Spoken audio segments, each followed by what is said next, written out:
Welcome to Lessons in Life and Love with Riana Milne, where we show you how to have the positive mindset for success in all life areas, so you can grow beyond difficult transitions and evolve from those challenging moments that may have influenced your past but will not define your future.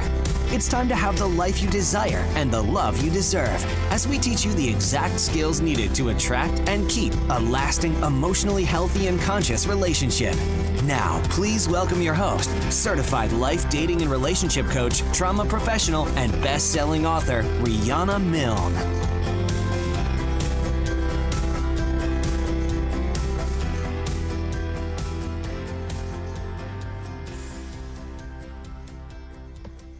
Hello, everyone. Welcome to the second show of Lessons in Life and Love.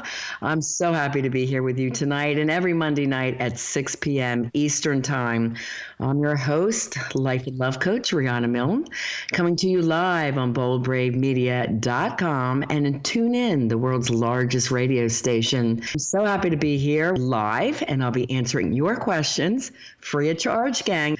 So just call me at 866-451-1451, and you'll get my super nice engineer, Abraham. Just give him your name and question. Take as many as I can during this call. So please don't be shy. It's okay to change your name and city, but I do want to answer your questions and concerns about our topic or anything else that's going on that's concerning you in life and love, because I'm on a mad mission to change the way the world loves.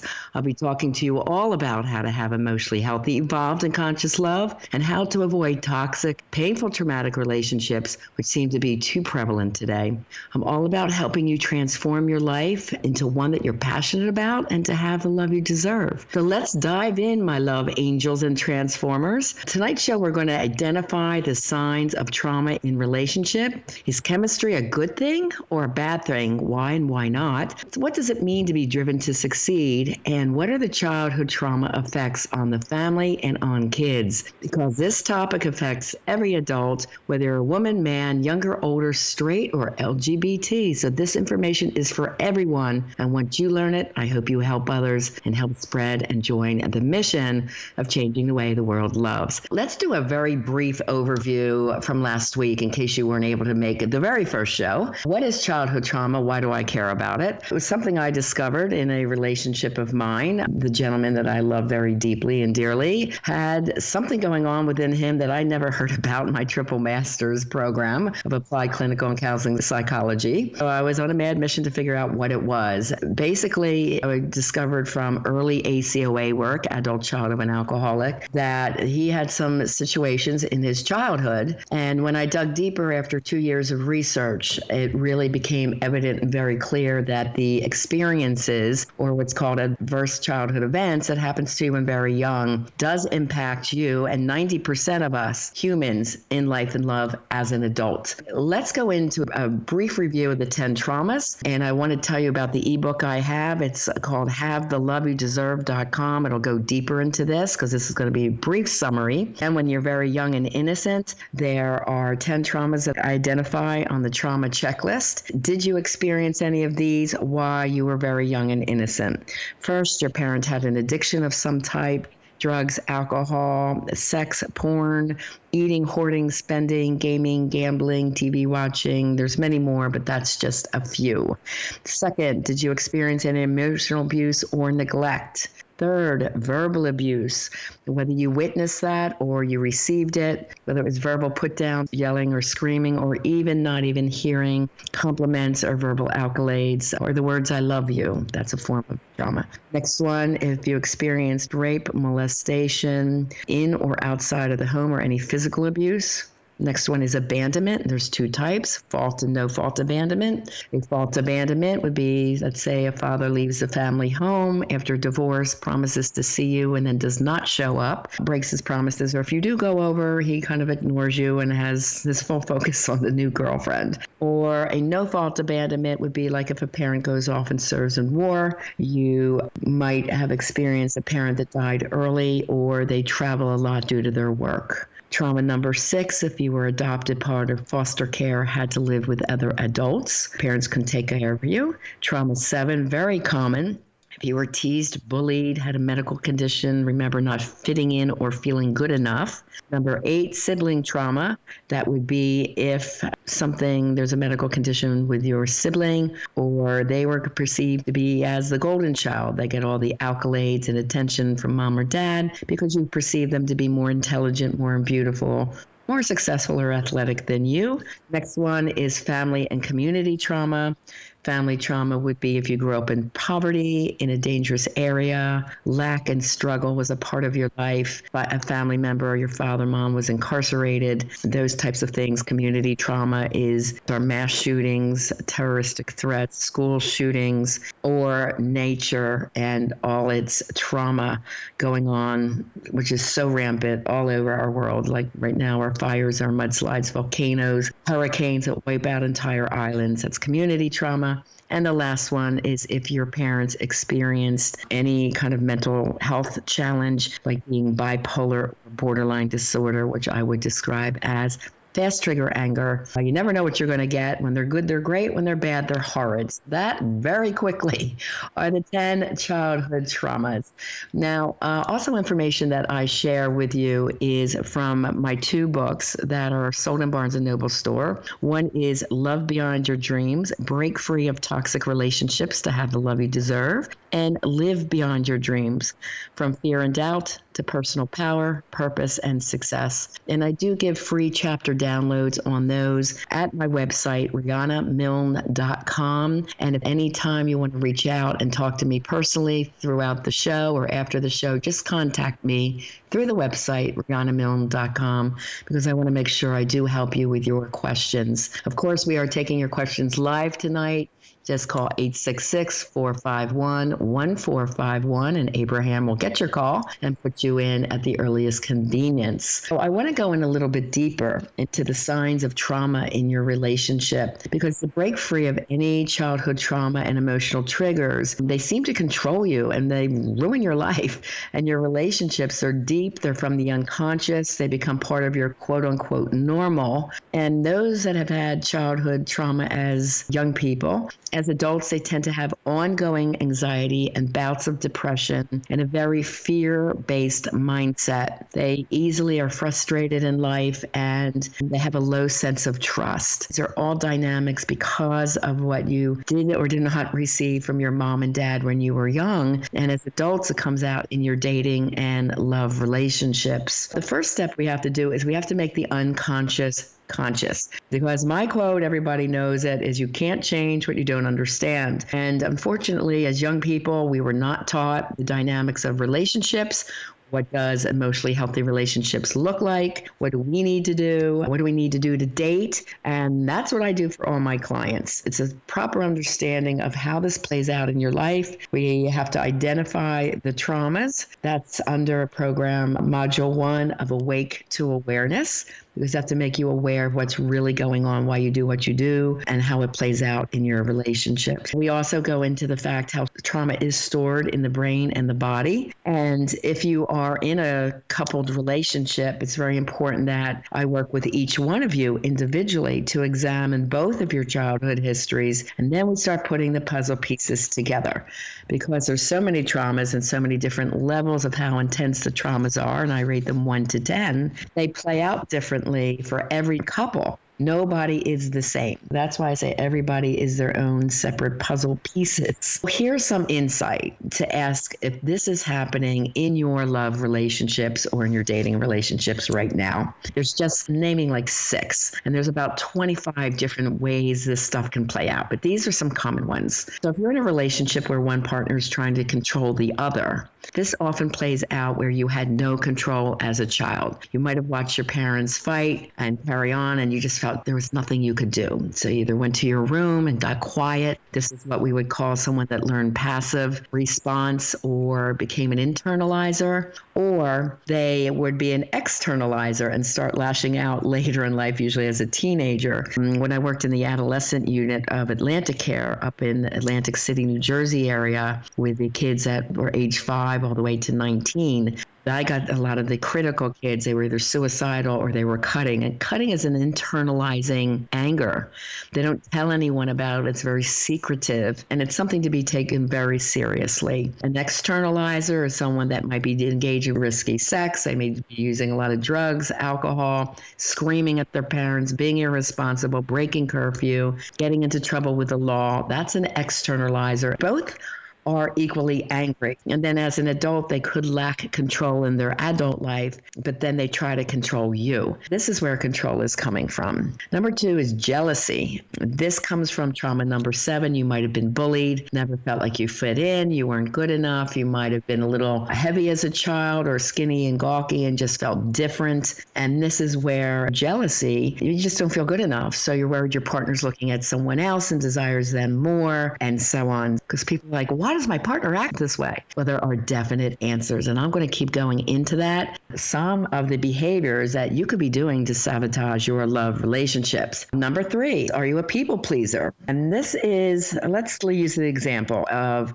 a little girl that might have been verbally abused by an alcoholic mother, for example, and she does everything to try to keep the peace, to keep her mom not from yelling at her or her siblings. So she'll overdo. She might cook and clean and set the table, anything like that to just please the mother, to keep her from yelling and screaming. People pleasing, then as an adult woman, it comes out where they overdo for their spouse and their children. And they would come to me and say, I never feel appreciated. I never feel loved. Nobody loves me as much as I love them. So that's where people pleasing plays out. Number 4, lying for no reason. Do you ever know anyone like that? They lie constantly. You're like, why do you have to lie about that? This is somebody that was physically or verbally abused quite a lot as a child. And if they were severely physically abused, they tend to be more of the con artists and sociopath. But they learn to lie and they become brilliant at it. And they learn they have a 50% shot, a chance not to get punished if they did something wrong, if they could lie very well. So it just became part of their normal and their nature. This is something that's a very dangerous person to love.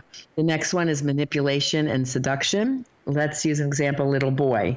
If he was told his opinions don't count, he's up to no good, he'll never amount to nothing, or just put down verbally, insulted, humiliated in front of other people or other men, they will learn to use manipulation and seduction primarily with women to be idolized or adored. This little boy would have gone into like a female teacher and charmed her, became the teacher's pet, and that was one way where he could have been liked and gotten love. And then they become very charming when they become older. So when you fall in love with someone who's very charming, you say, wow, he's doing all the right things. He's texting me a lot and calling me, and he's so charming. And it could be a red flag. So you want to be really careful.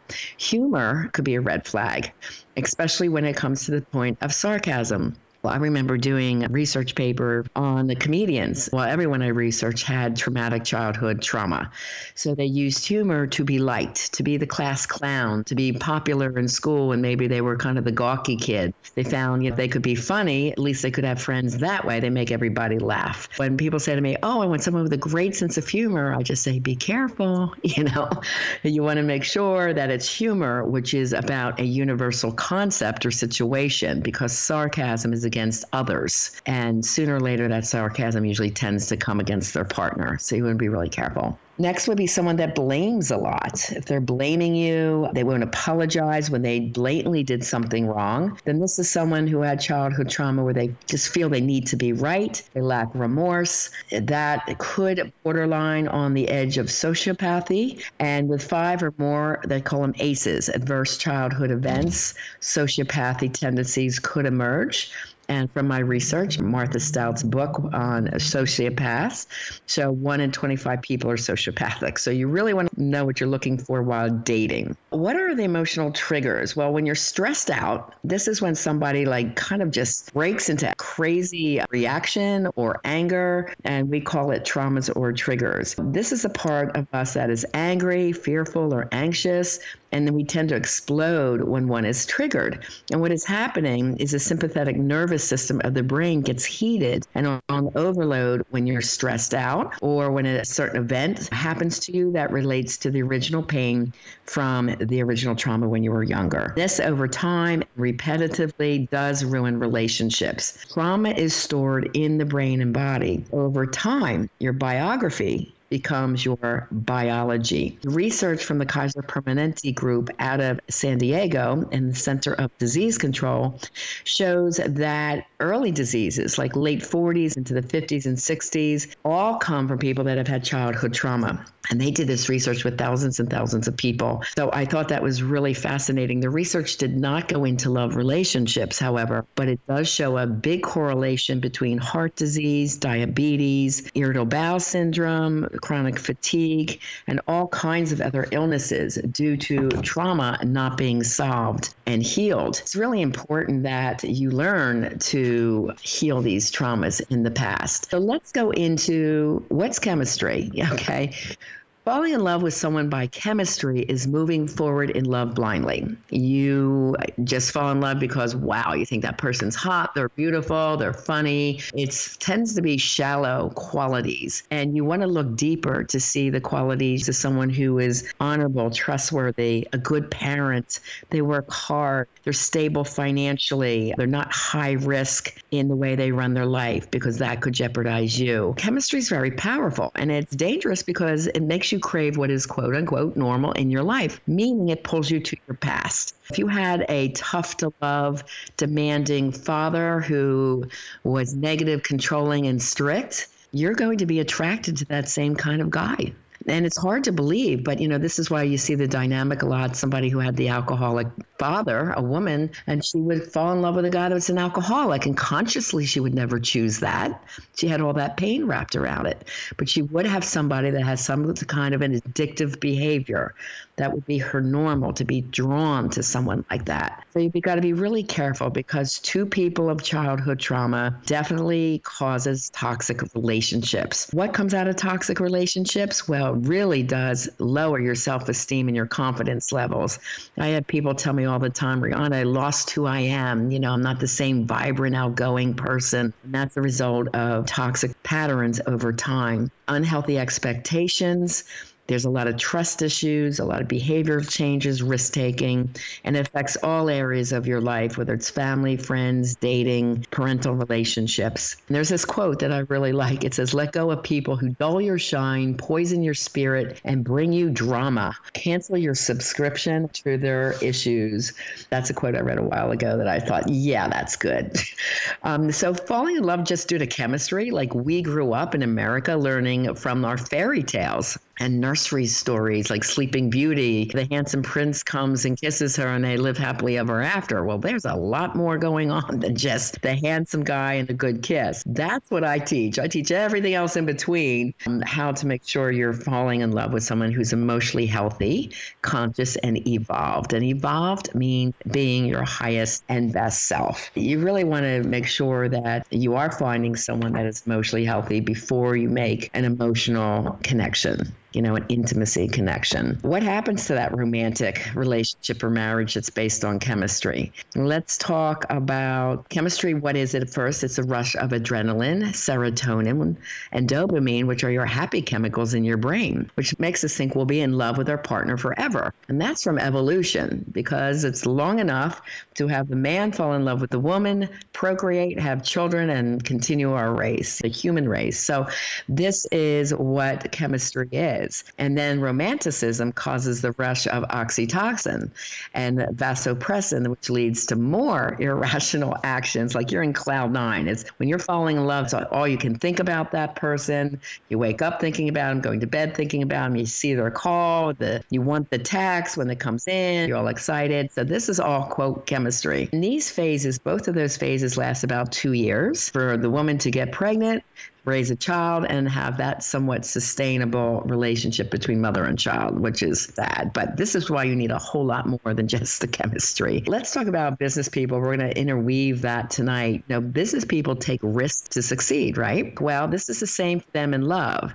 They make a purely irrational emotional decision based on lust due to chemistry and hormones. They're used to that quick move. Yes, this is what I want. Boom. And they're used to moving quick in business and making that happen for them. But, risky behaviors are dangerous for relationships. That's why you have to learn what to look for that's emotionally healthy. Other problems with chemistry, hormones and chemistry make one fall in love quickly and unconsciously because they pull to your past, which is your normal. And emotional triggers and life stress, they get in the way of romantic love. Life isn't easy. Many business people who are adrenaline junkies and workaholics, when the rush of romance is gone, they often move on to the next high because they get bored easily. Workaholism is a result of childhood trauma also. It is someone that probably was not giving accolades as a child, told great job, or they might have grown up from lack, poverty, and want to make sure financially they're going to be okay. So they're always looking to make sure that there's enough. They watch their mom, if they came from a single family home, their mom work really hard and be worried about money coming in the door. There is a trauma tied to workaholism as well. Or if there was the difficult household, they might have found love and acceptance at school, love the compliments from their teachers. They felt important there. They felt validated at school. Another reason was if they were told they'd amount to no good and they said, I'll show you, and would really do great and get great grades. And the other reason is to get out of the house. If I get great grades, I'll go on to college and then I don't have to deal with this anymore. So these are some of the things that are happening, and many successful people are 100% focused on success and forget all about their relationships and social competencies. This is where success and chemistry and love all fall in together. I am here to answer your questions tonight on anything I've covered so far, or any other questions and concerns you have. Any of my students that were on my live masterclass today, I really enjoyed having you. You had great questions today, and thank you for asking them. Okay, so let's go on. What needs to be done here? How can we fix these emotional triggers? Well, by eliminating the emotional triggers from the past childhood dating or relationship trauma and improving your social and dating skills, your odds dramatically increase in meeting someone who's emotionally healthy, conscious, and evolved. And then your chances of keeping this relationship is so much better because you know what to do when an issue arrives. And let's face it, we're two different humans. There's going to be issues, but there's never a reason to fight. You learn the communication styles and language to discuss an issue in a win-win and a team format way. Love relationships are not what we learned in fairy tales and the romantic movies. You need to know a whole lot more than what it feels like to fall in love to make a relationship work. The research shows that dating patterns were the same in all the couples that had childhood trauma. The first 4 to 6 months were really incredible. Like there's a lot of passion and romance. It's fun. It's loving. But then from 6 to 9 months forward, or right after an engagement or a marriage, things drastically change. And here's some of the things, like the fast reactive anger or dramatic responses can start happening, emotional numbing or splitting of the personality. And I described that last week. That's like Dr. Jekyll and Mr. Hyde. Dr. Jekyll is that really wonderful person that everybody loves, popular. And then Mr. Hyde is a hidden personality type that's very toxic and often just comes out at home with a partner around the kids. There's defensiveness and blaming of the partner. That's really hard to live with over time when nobody takes accountability for their mistakes. And we all make mistakes. It's not a big deal. Just apologize from the heart. But it's so funny. I mean, those with severe trauma have a really hard time saying they're sorry. I teach that too. It's really important. Making impulsive decisions that hurt the relationship, and sometimes jealousy and control become really overwhelming. So I want to talk about this cycle of toxic abuse and pain. This is very common in my couples. It would begin with something that's frustrating in one of the partners, and they jump into a fast trigger anger, and then they do some dysfunctional behavior. So whether that's yelling and screaming, and they tend to do that if that's what they grew up in hearing, that was their normal, or they shut down and they might punish you with silence. They don't talk to you for an hour or a day. That is what we call passive aggressive.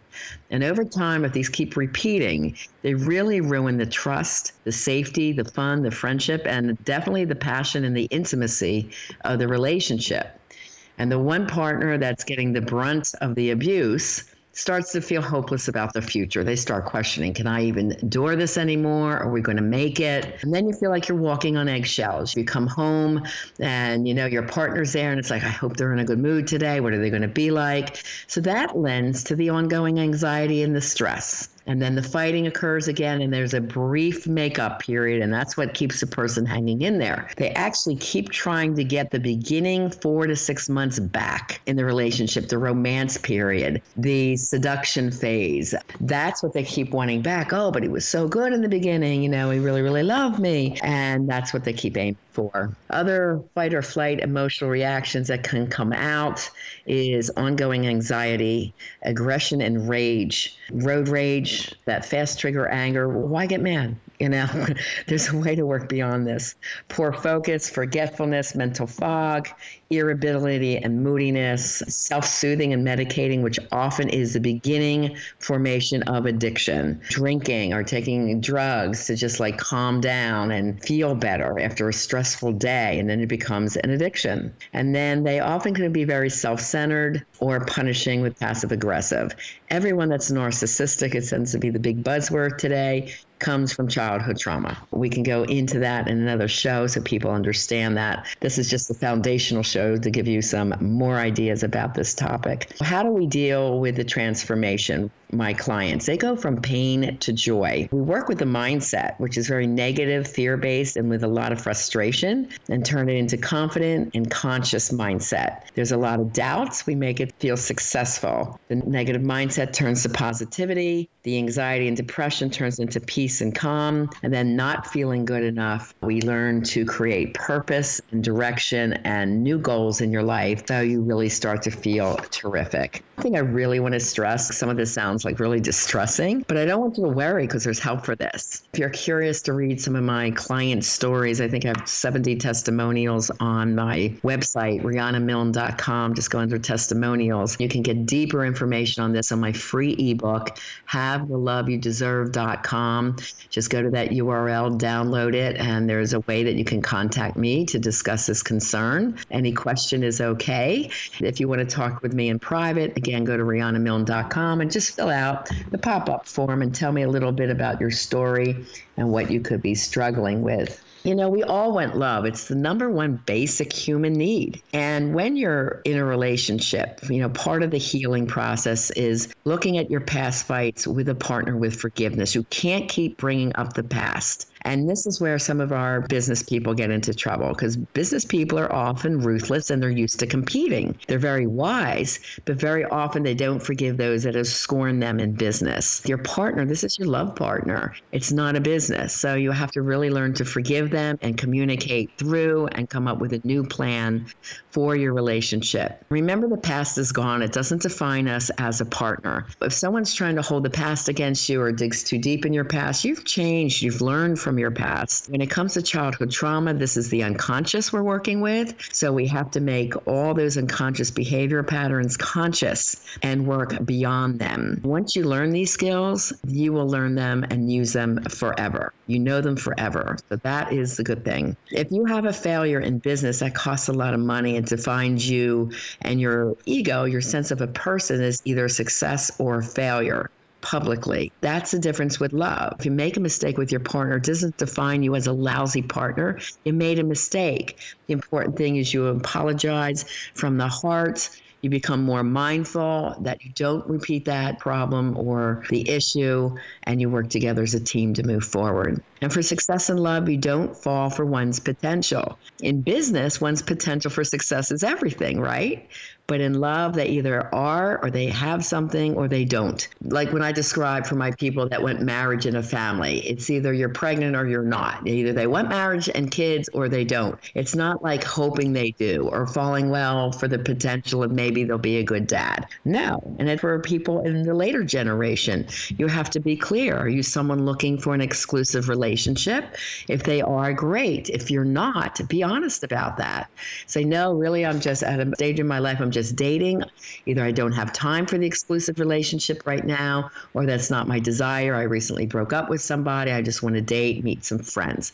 Just be honest with where you are, and that living in integrity, right? Your word should be in integrity. The rules in love don't match those for business. You don't compromise your values and morals in love. If you want that relationship to last, you've got to be in high integrity to your word. And unfortunately, very often the morals, the values, and the rules are often broken in business. I mean, look at our political leaders, all the promises that are made and all of them broken. It's really horrendous. And you can't control your partner and last in love. You've got to work together as a team. One should not be controlling the other.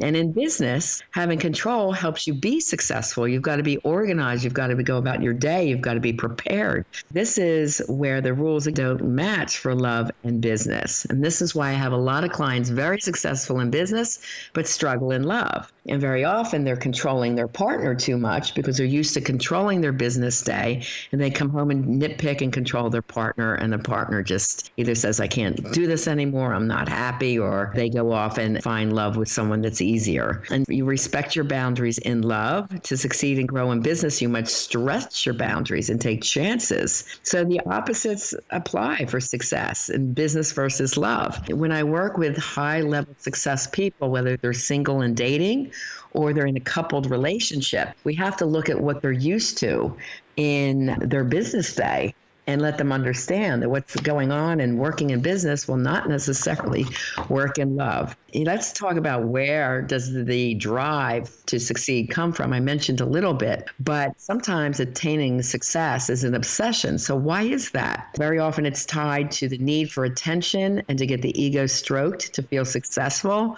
attractive, important, or desire. It all comes from childhood trauma. And these are some of the dynamics that could happen for the very successful person. Maybe they received no compliments as a child. They wanted perfectionism from their parents. They were maybe bullied at school, not feeling good enough. So they went above and beyond to become really good in their career. And maybe the sibling was the golden child and you had to work hard to get notice or praise from your parents, or if you didn't even get it there, you got it from school. You became successful as a child to help the family. Look at Michael Jackson. He was the main breadwinner of that family as a child. He pulled that entire family band to help the family financially. You were driven to leave poverty behind. This is Oprah's story, coming from a lot of childhood trauma, and she was driven to be successful to overcome that life that she grew up in. You succeeded in school to get the teachers' accolades, praise, and love, or you were doubted about your abilities and your intelligence, leading you to prove your doubters wrong. And that is the story of Einstein. He was told he was quite ignorant and not intelligent, would be struggling his whole life. It's amazing the messages that our teachers, coaches give us. If young people believe in these negative messages, it can stick with them their entire life. Or like Einstein, Oprah, and Michael Jackson, they prove everyone wrong. In the case of Michael Jackson, he was so driven as a young child, went through a lot of childhood trauma with abuse, verbal abuse, physical abuse. He had a very hard problem connecting in love. He couldn't trust love. He loved the innocence of a child because, and I don't mean in a bad way, I totally think he was innocent of all those hepped up charges, but he loved the innocence of childhood because he didn't get to have it. He had all this responsibility as an adult early on, had a lot of pressure and the abuse, and he just liked the peace of that childhood existence. These are some of the ways that the people successful struggled as children. So I hope you're starting to put the pieces together and it makes sense. We're going to go over the positive traits of those successful in business. So you're listening to BBM Global Network and TuneIn Radio with Riana Milne and Lessons in Life and Love. So I'm hoping when you learn this information, you can help others understand what's going on in their love relationships, because we want to change the way the world loves. Let's go into some positive traits of those that are very successful in business versus those with a typical 9-to-5 jobs, because those very successful in business, like a lot of my clients, they struggle in love and they've had childhood trauma. But let's see what they have overcome. So they earn a lot of money, usually. They're hardworking, intelligent, ambitious, responsible at work, organized and in control. They support their family well. The spouse and children are well provided for. Things get done when under pressure. They can handle it, and they tend to have a great reputation in public or society. And they're altruistic, which means they give back once they, make a good salary. Despite being wealthy, which equals success in a lot in our U.S. society, they do still tend to continuously fail to form reliable, fair, loving, and long-term relationships, stemming back to the childhood trauma. Some of the negative traits that could emerge for successful people. So it's like a double-edged sword. My successful people, we teach them to be consciously aware and loving and open-hearted and not controlling with their partner. But let's go through this list. Some of the negative traits that could emerge in successful people, they're narcissistic, their job or themselves are their primary focus. They control their partner too much. They're difficult and demanding to their partner and their kids. They could feel very spoiled, entitled. They expect perfection in their mate. They can be impulsive or prone to various addictions, coming home to alcohol to soothe a tough day. They often have serial sexual affairs without remorse. They feel entitled to do this if they're, quote, working hard, unquote. They can be ruthless and emotionless to employees. They can spend little time with their partner, yet demand sex. It's almost like, okay, I'm earning the money and keeping you in this lifestyle, so I want the sex I want, even though they're not connected. They quickly fall in love, and usually it's a lust and adoration. They crave romance for an escape from their work. They often have fast marriages to a sexy partner to help stroke the ego. And there can be fast deterioration and then divorce, and they control the process. So many successful people are rock stars in business, but in romantic relationships, they really suck big time. I have an example to run through, and this is Steve Jobs from Apple. And this is taken from his documentary. This is nothing I'm making up. And of course, he was extremely successful. His success has brought incredible change to our world. He remembered most of his childhood not being wanted. And I didn't know that. And that's why I found the biography so fascinating. He was adopted twice. So the first parents gave him back. And he was a loner, he was shy, and he always craved security. He was a workaholic. His job was the most important thing. He was known as being difficult, emotionless, and demanding to his employees. He came off as spoiled and expect perfection at all times in work. He was a loner. He was described by people as weird or different. He had distant and absent relationship with his daughter for most of his life. He spent little time with his wife. He ended up divorced. He was very excited and got connected to things, machines, because they couldn't hurt him. And then he was often called with blurting out. And blurting out is saying offensive or impulsive things that hurt other people or can be used against them down the road. Today, one of our top politicians has many of these same attributes. And yes, he comes from childhood trauma. The biographies are really interesting to see people with high success and what they might have endured as children. Another success story, and this is taken from The Secret History of Tiger Woods,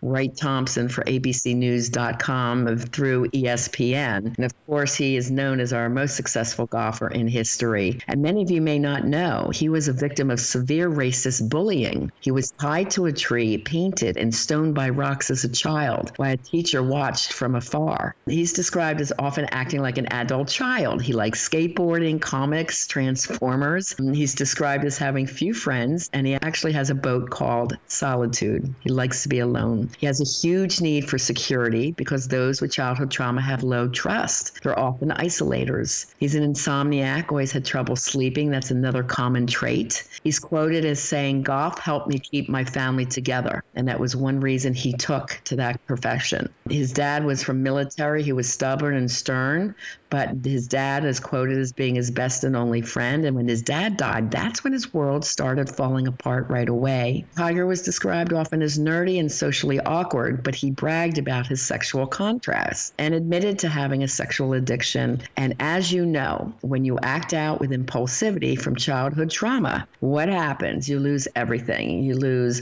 your wife, your children, your reputation, your career, your income. So his unconscious emotional triggers kept getting him into trouble, and his world spiraled after his rock. His dad was gone, and there was always so much pressure in his life. And it's ironic because he says, he hated that his dad was a womanizer, and his dad often cheated on his mom. So he grew up witnessing that as normal. Even though he hated it, it was his normal. Tiger had a lot of issues. He was also ACOA, like Michael Jackson had a lot of childhood trauma as well. I hope these examples are starting to paint the picture picture. Could be successful in business, but struggle in love. And these childhood traumas and triggers tend to get in the way of a wonderful relationship. This Dr. Jekyll and Mr. Hyde personality often emerges in successful people, just like, Tiger. And the charming person or face of business is confident, but they're often awkward, shy, or uncomfortable in personal love relationships. And their lack of self-esteem and ongoing anxiety creates poor results in love. So they find,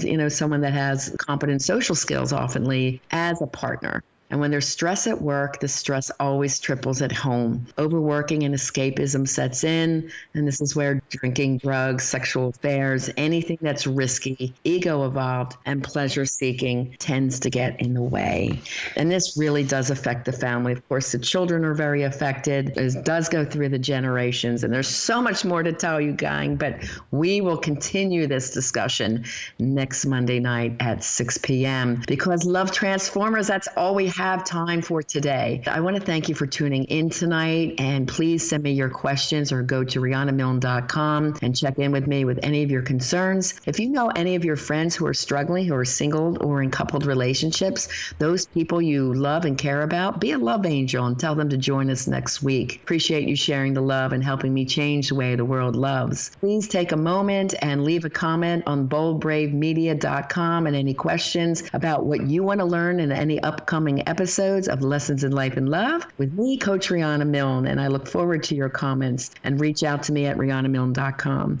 Okay, Love Transformers, be sure to join me next week, Monday night at 6 p.m. on Bold Brave Media, Global Network, and TuneIn Radio. We want to thank you for joining us on this episode of Lessons in Life and Love with Coach Riana Milne. Your personal journey of life and love transformation has only just begun. Go to rianamilne.com for more resources. And if you're really ready to take action to improve your life or love situation, apply now for a free Life and Love Transformation Discovery Session with Riana, a $500 value. Just contact Riana with your questions and to tell her your story at rianamilne.com. And remember, it's time to have the life you desire and the love you deserve.